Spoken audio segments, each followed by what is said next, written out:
Let's join our palms together. Homage to the fundamental teacher, Buddha Shakyamuni. Homage to the fundamental teacher, Buddha Shakyamuni. Homage to the fundamental teacher, Buddha Shakyamuni.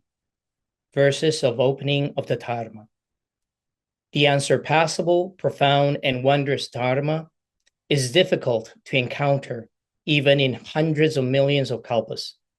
Now I see it, hear it, receive it, and uphold it. I vow to understand the true meaning of the Tathagata. Namo Pho. So, welcome everyone to the 9th lecture and the last lecture of chapter 1. So, last time we have covered various aspects of taking refuge in the triple gem, the correct refuge. And today we continue with the essence of refuge. Stanza 15. The refuge mentioned has conviction and vow as its essence. Under the protection, guidance, and dependence on the triple gem, one obtains relief. Let's go to the explanation by Master Yinshun. We have discussed the requirements, objects, and rituals of refuge. But what exactly is the refuge mentioned? It is to follow deep and sincere conviction, believing that this is certainly the true object of refuge, from which we can surely obtain various benefits.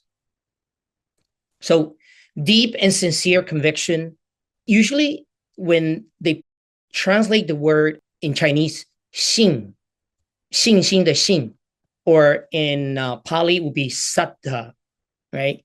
S-A-D-D-H-A.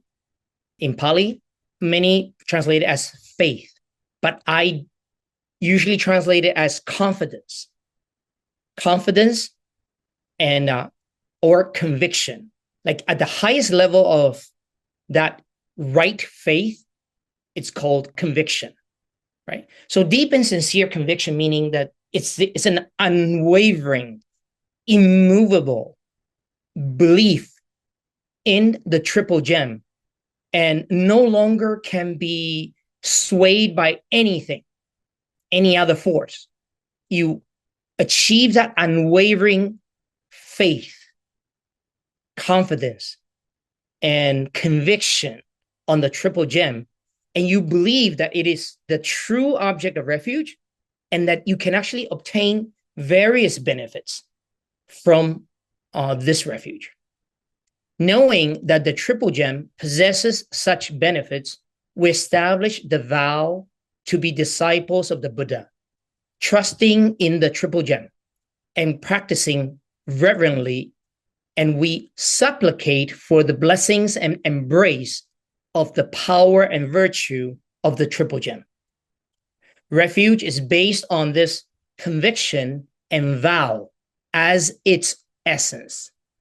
Okay, so this, we're trying to get to the core of what is this refuge at its core, the essence. And just to let you know, after 8 lectures, I successfully convinced some people that they don't need to take refuge in the triple gem. Someone said to me, "Oh, Sifu, I grew up as a Catholic. I was baptized, and I feel this innate sense of belonging with the Creator God, and I don't know how to shake that off." And I go, "No, you don't have to shake it off. You need to practice meditation. You need to practice discipline, the precept, and then experiment with cause and effect to know what true refuge that you're looking for." So if anybody still has that innate, intrinsic need for this big self, big ego, the Creator God, the theistic figure, the imaginary self, it is okay. because that is the most natural thing for sentient beings. And that's why I said right from the first lecture that taking refuge in the Triple Gem is not meant for everyone. You need to be very clear with very deep, unwavering, and sincere conviction in cause and effect, and believing that everything that happens to me is not attributed to another being, but my own actions in the past and present. And that will lead to my consequences, karma and consequence, in the future. For this reason, having received the refuge, we must place our own body and mind under the protection of this Triple Gem and no longer belong to Maras or to non-Buddhist beliefs, right? So Mara resides in the sixth heaven, in the desire sphere, right before entering into the form sphere. And Mara and the king of Mara would like all beings to stay within the desire sphere with all the attachments, all the hatred, and all the ignorance to eternalism or nihilism, right? And all the non-Buddhist beliefs that do not accord with the Dharma, with nirvana, and nor with cause and effect. At all times and in any place, we should always orient ourselves towards the Triple Gem, throwing ourselves into the arms of the Triple Gem. Basically, we seek connection with the universal Triple Gem at all time. When we wake up, we recite Bhutang Saranang Gacchami, or I take refuge in the Buddha, the Dharma, and Sangha. And then throughout the day, when we feel lost, we feel beaten down by life and life's challenges, we take refuge in the Triple Gem. And then when we go to sleep, before we go to sleep, we feel grateful that we have met and taken refuge in the Triple Gem. And then we feel at ease going to sleep with the Triple Gem in our mind. And even if we die in our sleep, we still feel we are protected by Triple Gem. And in our dreams, when there's danger, there's any kind of things that are chasing after us, afflicting us, we remember to recite and remind ourselves of the refuge in the Triple Gem. That is meaning that we throw ourselves into the arms of the Triple Gem with a connection all the time. And then here Master Yinshun uses an analogy. Just like a lost child who runs from one side to another at a crossroads where there are many cars, not only is she lost, but she's also at risk of getting hurt. In the face of imminent danger, she suddenly sees her mother right in front of her. And at that moment, she throws herself into her mother's arm, finding her mother's protection and obtaining safety. The feeling of refuge in the Triple Gem should be the same. It's like being in the arms of the mother. Triple Gem being the mother. As you can imagine, that bond between mother and the child is so strong. It's probably strongest in this world of ours, in this samsara. And our conviction in relying, seeking the protection and blessing of the Triple Gem should be the same. By doing this, we can depend on the power and virtue of the Triple Gem, obtaining relief from suffering. In Sanskrit, refuge, śraddhā, contains the meaning of relieving or protecting. Therefore, the majestic power of the virtues of the Triple Gem can bless, embrace, and guide those who have taken refuge, so that they can reach a state apart, away from suffering, and with lasting happiness. Remember, it's lasting happiness. It's not momentary happiness. It is true happiness. Happiness that leads to nirvana.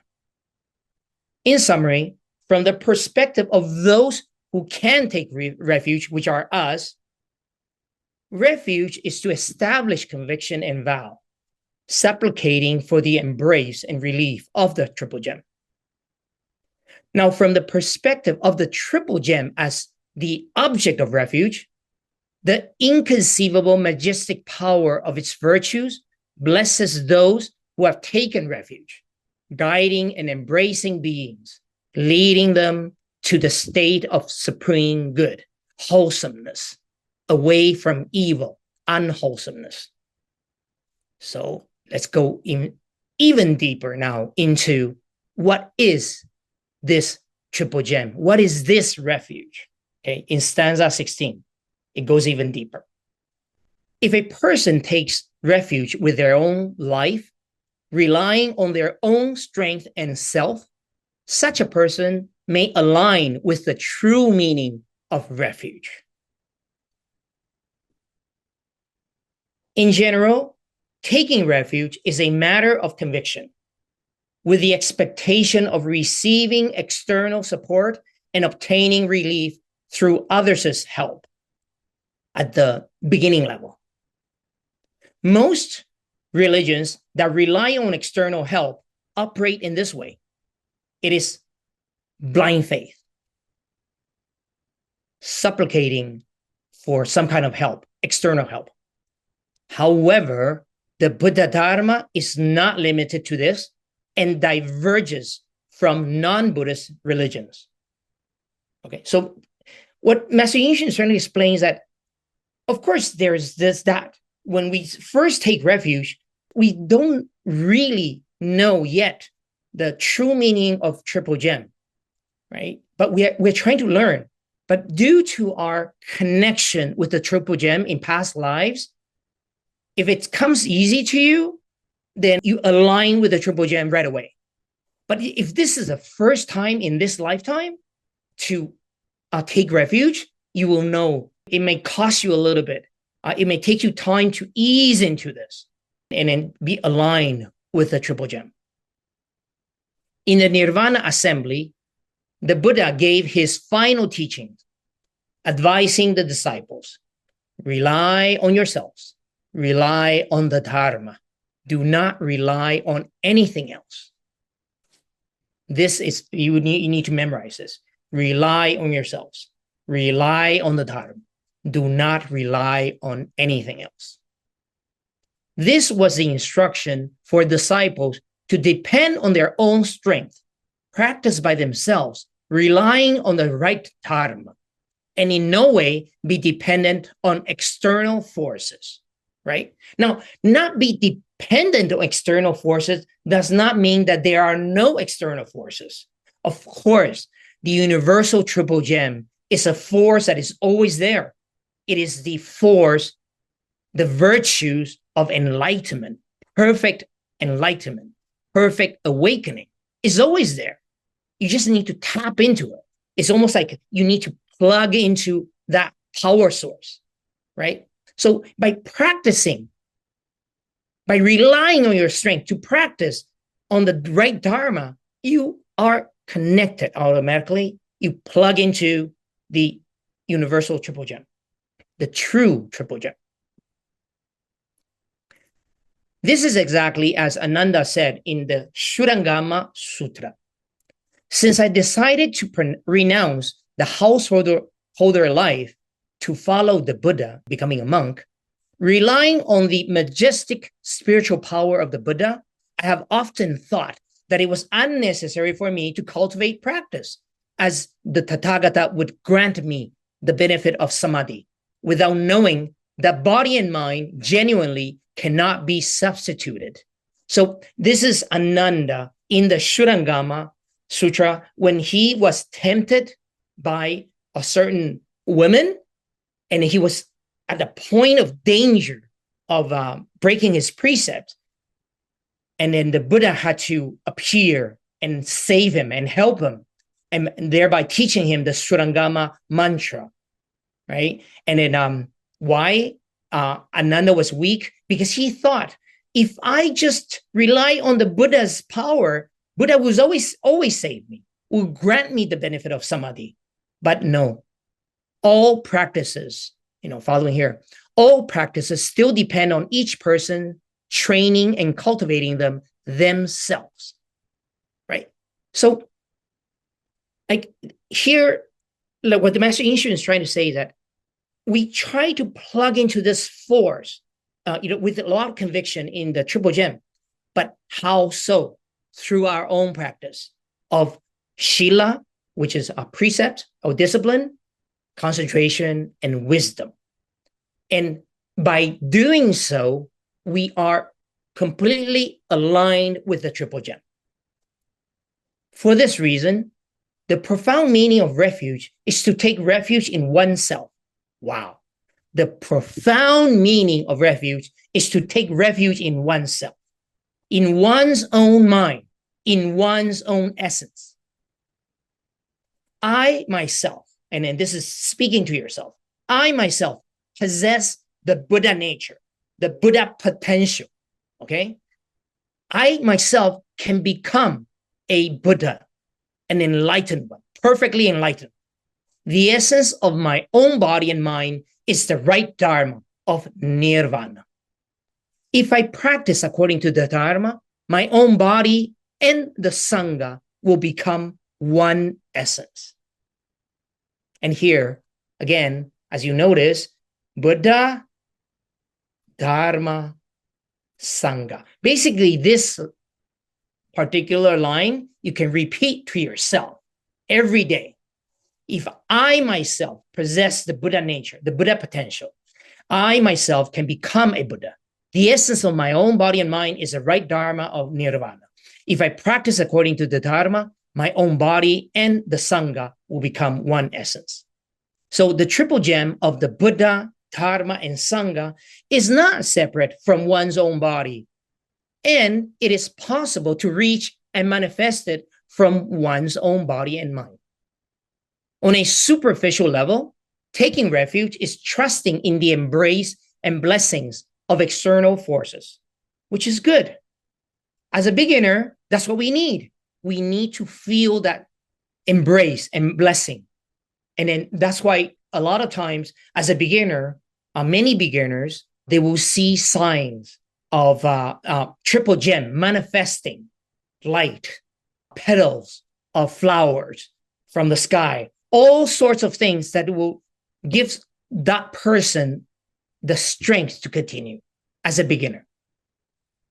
However, on a deeper level, this is merely a condition that inspires, but actually serves to encourage the desire of one's own body and mind to realize the triple gem. And here it is. The desire, the good, wholesome desire of one's own body and mind, and to realize the triple gem, becoming the triple gem. So triple gem is no longer external. Triple gem is internalized. We become part of triple gem. Therefore, it is said that if a person takes refuge with their own life, life being the sum of body and mind, taking refuge with one's life means offering and dedicating one's body and life to the triple gem. You dedicate your life to Buddha, Dharma, and Sangha, searching for that enlightenment, listening to the teaching of the enlightened ones, and following the followers, the Sangha that are following the teachings. Being able to rely on one's own strength and self to cultivate the right Dharma, and not like Ananda thinking that relying on the majestic spiritual power of the Buddha. It would be unnecessary to cultivate practice by oneself. Basically, we have to rely on our own strength and practice. Then, such a person may align with the true meaning of refuge. And that's the end of chapter 1. And so the bibliography, if you just plug all this into a ChatGPT, it will tell you what are the sources. But just give you an idea. The Master Yinshun, he drew from the Lotus Sutra, he drew from the Samyukta Agama, and he drew from the Tazhi Du Lun, which is a Mahaprajnaparamita Shastra or Upadesha.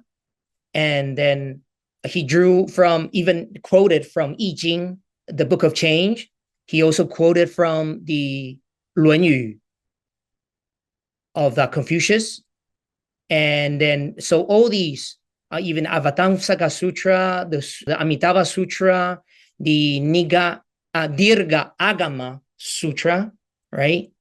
And even the Vinaya, the 4-section Vinaya, and the Abhidharma also. And last but not least, he also quoted from the Surangama Sutra. Okay, so if you plug this into ChatGPT, it will give you all the sources. And then how you can find it in the CBeta online Chinese Tripitaka. And so we finish with our explanation of chapter 1. And we will continue now with summary. So I made a bunch of very nice slides, PowerPoints to share with you. Okay, so let me stop sharing here and then we go into the PowerPoint. All right, so I'll give you a summary of the book, the entire book, and go into a review of chapter 1, and even preview chapter 2, which I will be explaining.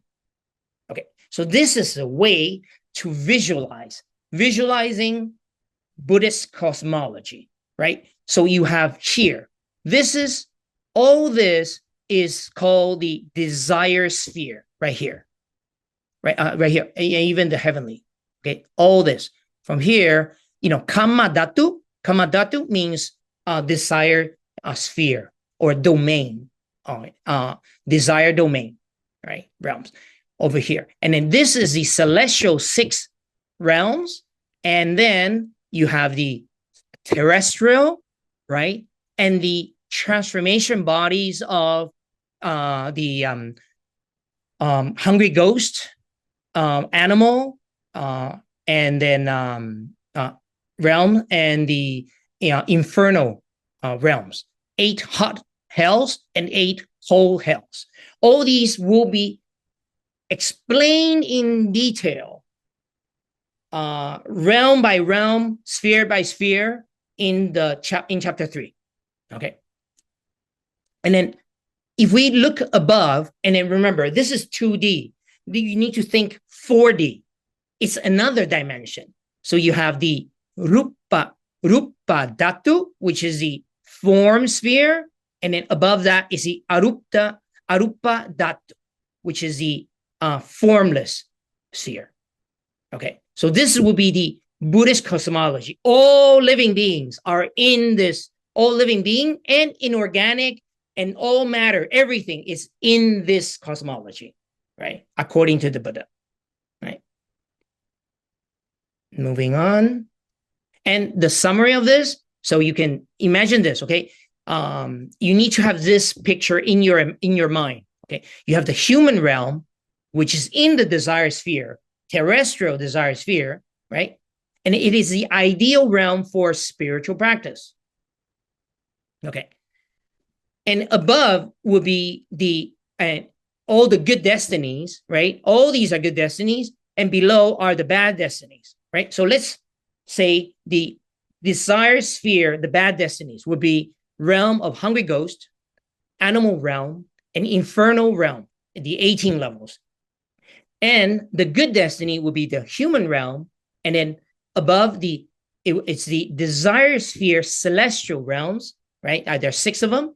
And the form sphere, there are 18 heavens. And in formless sphere, there are 4 heavens. In total of 28 heavens. Remember, most theistic religions in our world, or even polytheistic religions, only recognize 1 or 2 heavens. They have no idea there are 28 heavens in 3 different spheres. Okay, so all here are the good destinies. And if you want to, we call it here, you call it, human, celestial, and hungry ghost, animal, infernal, that will be 5 destinies. If you include the Asuras, which are the almost like the beings that are more angry, but they have the merits of a celestial being. Okay, and then you can include that and add that. In total, there'll be 6 paths or 6 destinies. Okay, in Chinese, it will be 六道. Okay, so you need to have this graph like ingrained in your head to understand that we are at the most ideal realm for spiritual practice, right? Yes, there's suffering, but there's also happiness. There's constant reminder of impermanence every day. When you have a constipation, when you have a prostate problem and you cannot go to the washroom, and urinate, and when you have a headache, when you don't sleep well, anything that happens to your body or your afflicted mind, it's reminding you of impermanence. It is the best place for spiritual practice. And it is the only realm. Okay, listen to this. Listen very carefully. According to the sutras, there is no way to attain Buddhahood in any other realm, only in the human realm. This is where you attain Buddhahood, right? So if you're trying to reborn in another place, another realm, it's okay, but you know that that's temporary, because ultimately the Buddhahood is reached where? Human realm. This is the best. It is the core of the whole so-called cosmology. It is the realm ideal. Okay, moving on. Okay, so these are definitions that you need to remember. The 5 vehicles of the path to awakening. Okay, 5 vehicles, right? Of the path to awakening. That's why you see human vehicle, celestial vehicle, right? These 2 are usually grouped together. Okay, human celestial vehicles, right? The 2. And then what do you have to practice in a human vehicle? And why is it called vehicle? It's a transport to take you to a certain destination, like to become a human. So to become a human, what did the Buddha say? What do you have to practice? 5 precepts. That's all. 4 fundamental precepts plus the no intoxicating yourself. So you have a clear mind. That's human vehicle. In order to be reborn as a human, all you need to do is abide by, maintain the 5 precepts. Celestial vehicle, you need to add to it generosity and also concentration. Minimal amount of concentration to be reborn in the desire sphere. But in order to be reborn in a form or formless sphere, you need to practice the corresponding samadhi, corresponding concentration states. Okay. Human vehicle, celestial vehicle, and then Sravaka vehicle is the way of liberation, which is how to eliminate your greed, hatred, and ignorance and enter into nirvana as soon as you can in one lifetime, if possible, right? Pratyeka Buddha vehicle, it's when without instruction from the Buddha, without any help, one alone, through the observation of dependent arising, is able to enter into liberation. Okay, so these 2 are called the 2 vehicles. Okay, this is a terminology. When it says 二乘 in Chinese and in English will be 2 vehicles, it's referring to Sravaka and Pratyeka Buddha vehicles. Okay. Last but not least is a Bodhisattva or Buddha vehicle, leading to ultimate Buddhahood. Okay, Bodhisattva vehicle, right? So you see the brackets that I have. I will give you all these slides afterwards. If you look at Shravaka, Pratyeka Buddha, and Bodhisattva 3 together, this is called the 3 vehicles. When we read in the sutras, or when we listen to the Dharma, and someone said the 3 vehicles, is referring to what? Sravaka, Pratyeka Buddha, and Bodhisattva. When it's two vehicles, it's referring to the liberation vehicles, Sravaka and Pratyeka Buddha. Okay, so in total, these are 5. These 5, basically, you notice that how come there is no mention of hungry ghost vehicle, animal vehicle, or hell or infernal vehicle? Why? Because that is not a vehicle. That is a sinking ship.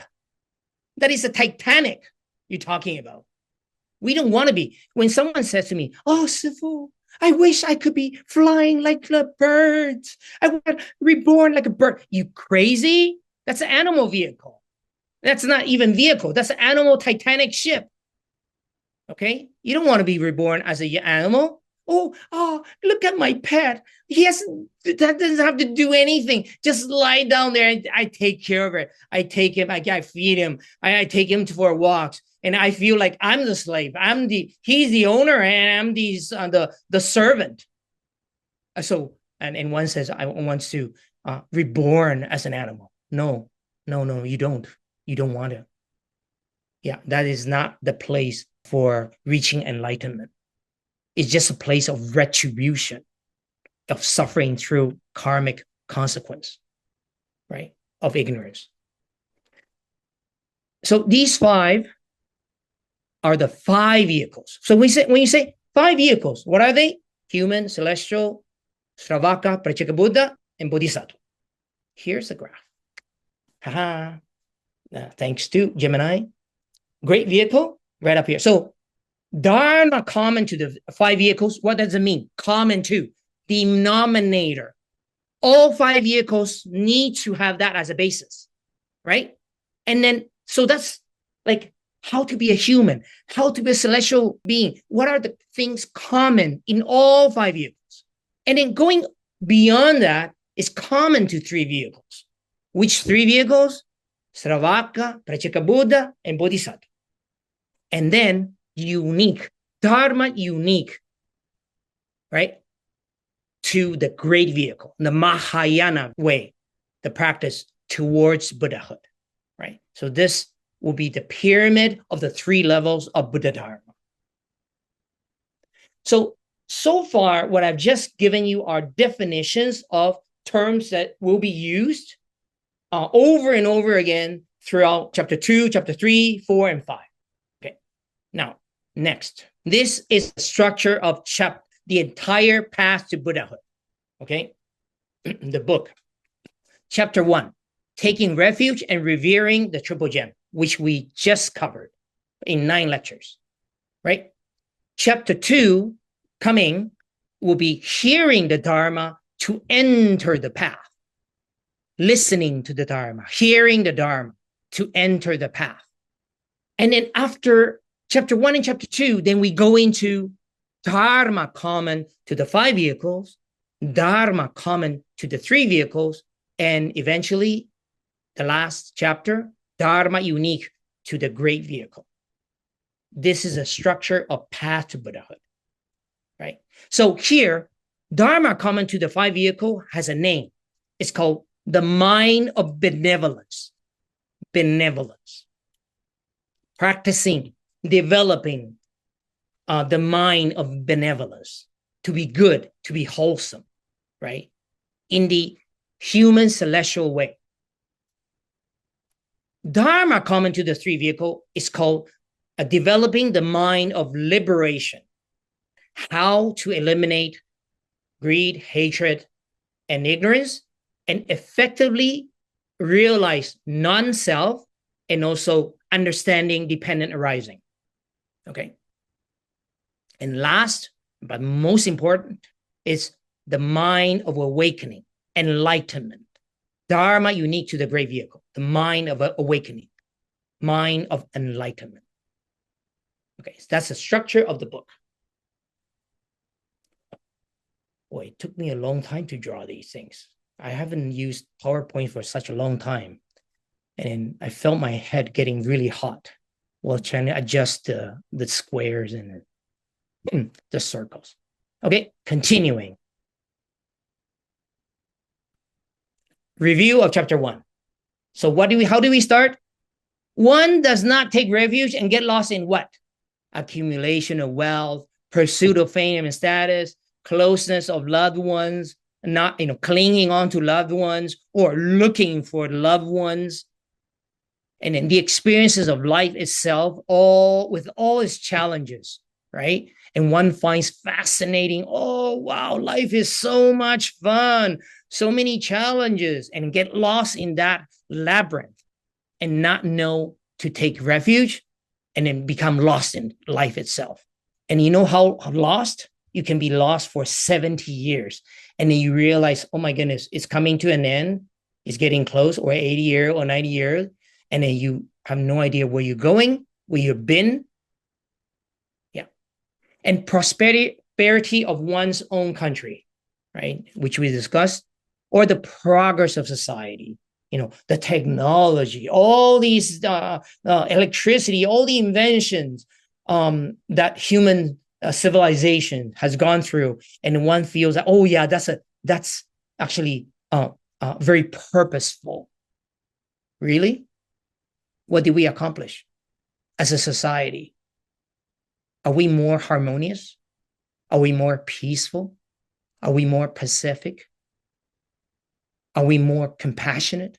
Are we kinder as a society? Are we killing ourselves? Are we acting like humans or acting like animals in the jungle? Not much progress, I tell you. And the incorrect refuges will be ghosts and spirits, taking refuge in ghosts and spirits, like the indigenous beliefs, the cultural indigenous, and then many cultures in different places. And then celestial beings of the desire sphere, right? Which it was Chakra Devanam Indra, right? That's his name. And then last but not least, Brahma, the great Brahma, the one who sent supposedly the sun and to teach the four immeasurable minds, right? Of loving kindness, compassion, altruistic joy, and equanimity. Right? So that's still incorrect refuge because it's still a celestial being, right? Continuing, correct refuge in the triple gem, praising the triple gem, virtues in principle and practice, ritual of taking refuge, reasons for taking refuge, benefits of taking refuge, and the essence of taking refuge. What is the essence, which we covered today, of taking refuge, right? And also last lecture.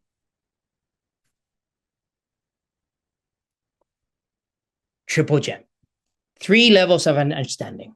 Okay, 2,500 years ago, the Buddha, he manifested, he appeared in our world. So the Buddha gem. Then he taught the Dharma gem. He established the monastic community and the noble ones, the Sangha gem. That is called the historical triple gem. Or, the longer term will be the manifested appearance. And then the Buddha entered into Mahaparinirvana, and then the Sangha continued to expound the Vinaya and Dharma, and that's called the resident and sustained triple gem. The Buddha statue, the sutras, the translations, it's the transmission till today. Thank goodness. Those two are mundane, worldly triple gem that existed and is existing, but one triple gem that has always been, always will, is the true triple gem, universal triple gem, the essence.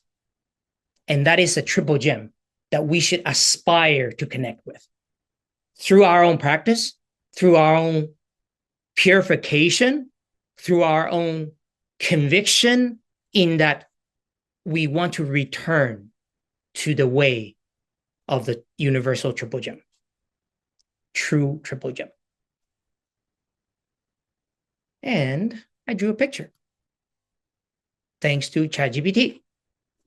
Buddha, Dharma, Sangha. And this is a Bodhi leaf in a pyramid shape, which is good, but not as good as the next one that I want to share with you. Ta-da! Look at that. Triple gem. Like literally there's gem right in the middle, right? So you can't get that wrong. Buddha, Dharma, Sangha. So here I have a few questions that I want to bring up. Triple gem. There are translations out there that said 3 gems, right? You might have heard it, or 3 treasures, right? Instead of gem, it's treasure. Is it wrong? No, it's right. Because the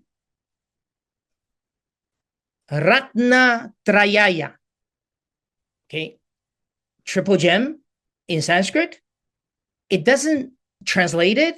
It could be triple or 3. It's number 3. But why use triple and why use 3? In my opinion, I use triple because these 3 are connected. Buddha taught the Dharma and established the Sangha. These 3 are very important to the transmission of the right Dharma. Just with the Buddha, without Dharma, then it's incomplete. Buddha taught the Dharma, but there's no one full-time passing this on generation after generation, not complete. We would not be listening to the Dharma if there was no Sangha today. I assure you. That's why, in my opinion, Buddha, Dharma, Sangha is one thing, the trinity of the right Dharma, you can call it. Okay, so that's one question to ponder, which I already explained. Another thing to ponder, why triple or 3? Why not just 2 gems or double gem or 1 gem? Unique gem. Because Buddhism is different from all other major religions that are theistic. All other religions only need the founder, the ultimate, the God, the theist figure. That's the end. You return to that figure, end of story. You believe, you are absolved of your sins. There's no karma, there's no consequence. But Buddhism is not. The Buddha attained perfect enlightenment. And what did he say? All human beings and all living beings have the potential, the Buddha nature, Buddha potential, but they need to practice, especially in the human realm. And each and every one of you can achieve Buddhahood. No other religion offers the same possibility. Nobody can become another God or small God or a God assistant. No, it's the end. God is one, end of story. But Buddha, all of us, we have the Buddha potential. We can become the Buddha through the Dharma, the practice of the Dharma. And then why the Sangha? Well, I keep repeating and repeating, because without people who are completely, fully dedicated and ready to give up their own life, sacrifice their own lives for the Buddha and Dharma, we would not have the transmission today. Would have been abolished, eliminated through the ages. 2,500 years, uninterrupted lineage. Monks and nuns being ordained, complete ordination, and just practicing the Dharma, teaching the Dharma till their death. Without this group of people, how do you continue something like this? And this is so difficult to accept. so difficult to encounter, to believe it, to have conviction in it. It requires lifetimes and lifetimes of practice.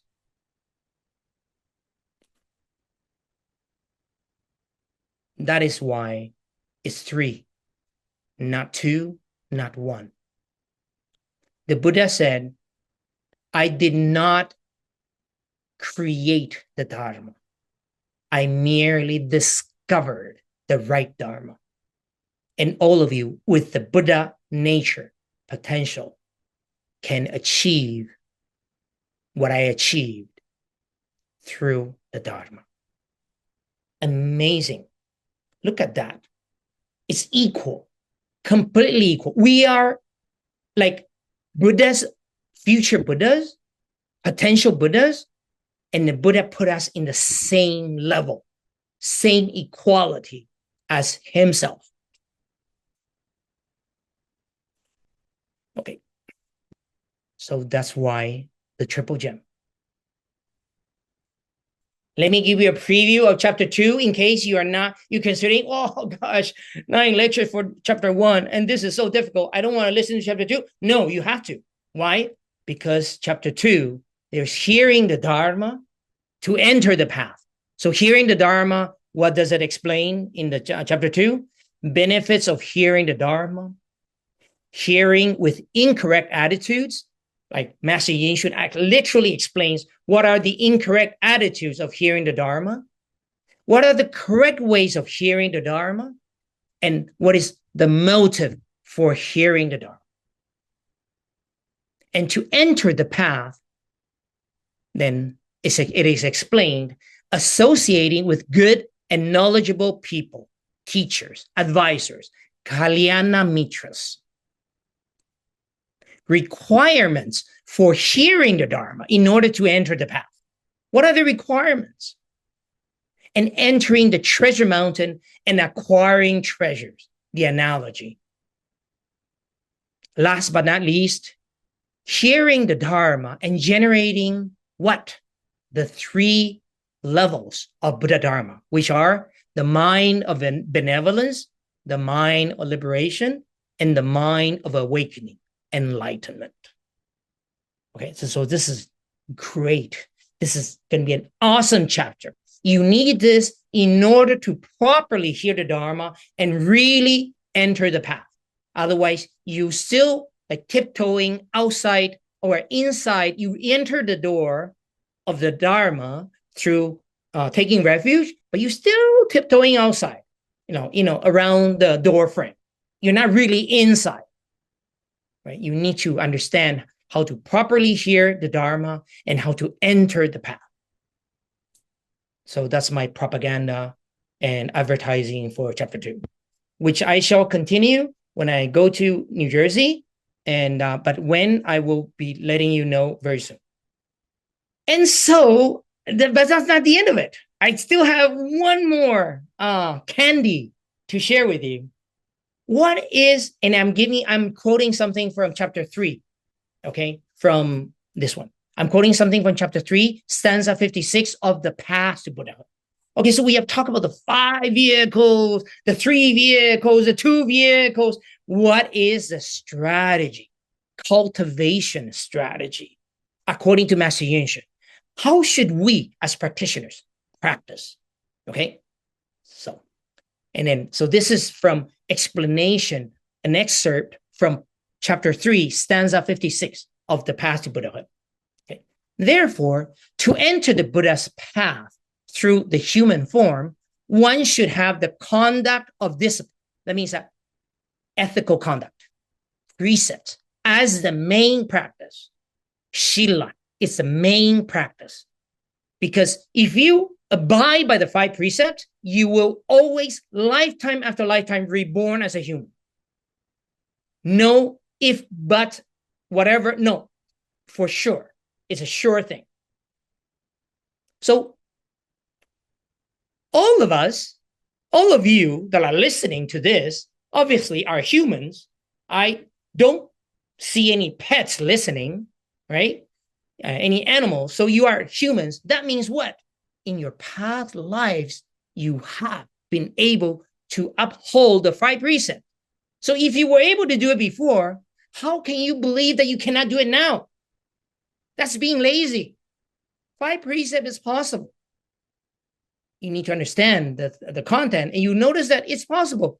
You know why? Because you have proven you are human. You have done it. What can you repeat this process? It's just maintaining the practice. Okay. Continuing. So the second step is emphasizing ethics and morality in the human realm and cultivating the integrity of human character. And then Master Taishu, which is the teacher of Master Yinshun, he said,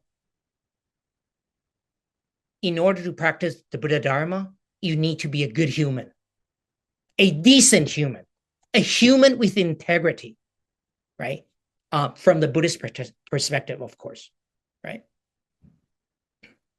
Now, with the conduct of discipline as the foundation, then generosity should be practiced according to one's condition and capacity, right? You need to be generous. You need to donate.